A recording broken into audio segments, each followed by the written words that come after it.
नमस्कार दोस्तों, मैं रोहित धोलिया मानव परिवार ट्रस्ट से स्वागत है आपका। और मेरे साथ जो आप देख रहे हैं ये सारे ऐसे मनोदिव्यांग लोग हैं जो मानसिक रूप से बीमार है और घर परिवार से जिसका कनेक्शन छूट गया है, यानी कि वो घर परिवार से जुदा हो गए हैं। ऐसे लोगों को ये मानव परिवार ट्रस्ट पिछले 13 सालों से आश्रय देने का काम कर रहा है। और साथियों, आज ही जुड़े मानव परिवार ट्रस्ट से यहाँ मिलता है सम्मान, यहाँ मिलता है आदर, यहाँ मिलता है अपनापन, यहाँ मिलता है जिंदगी जीने की सही दिशा और पूरी व्यवस्था। आज ही जुड़े मानव परिवार ट्रस्ट से और फॉलो करें।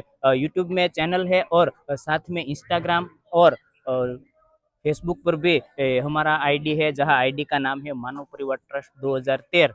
और यूट्यूब में चैनल का नाम है मानव परिवार ट्रस्ट चैनल। आज ही सब्सक्राइब करें, आज ही फॉलो करें, आज ही जुड़े मानव परिवार ट्रस्ट से। Thank you.